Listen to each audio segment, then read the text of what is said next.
Des filets de 6 mètres de haut et 60 mètres de long ont été posés à différentes profondeurs avant le coucher du soleil, avant le pic d'activité de la faune piscicole.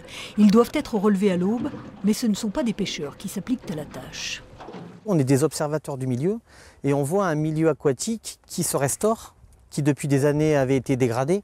Et en quelques années, le changement et la restauration est vraiment spectaculaire. Et on regarde l'évolution des différents compartiments, autant les poissons que la physico-chimie, la présence de phosphore qui induit aussi des populations d'algues relativement importantes.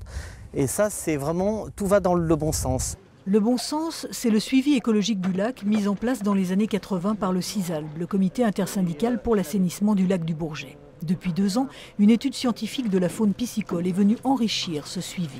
L'ensemble des communes qui sont autour du lac du Bourget ont mené des actions d'amélioration de la qualité de l'eau par l'intermédiaire des stations d'épuration, différents programmes qui sont en place, que le CISALB coordonne à l'échelle du bassin versant et donc il y a besoin de mesurer les résultats de ces actions.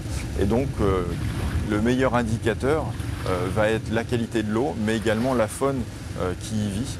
Et donc si les poissons sont en nombre suffisant et de qualité suffisante, le pari est gagné. Ce matin-là, peu de poissons dans les filets, mais l'important n'est pas là. Sur ceux-ci, les différentes mesures et prélèvements d'écailles, de chair ou encore de nourriture ingérée viendront compléter les données pour établir l'état des lieux annuel. Mais même si chercheurs et techniciens veillent, préserver la richesse naturelle que représente le lac du Bourget est bien l'affaire de tous.